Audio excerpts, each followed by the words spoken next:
HinKhoj word of the day, nix.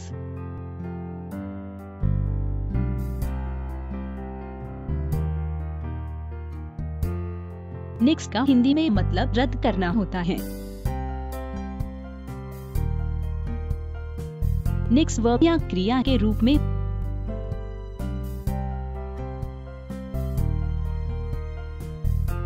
synonyms of nix: scratch, turn down, call off. Antonyms of nix: adopt, approve, accept. Example: government nix 32,000 rupees crore worth minesweepers project. उदाहरण: सरकार ने 32,000 करोड़ रुपए की minesweepers परियोजना को रद्द किया।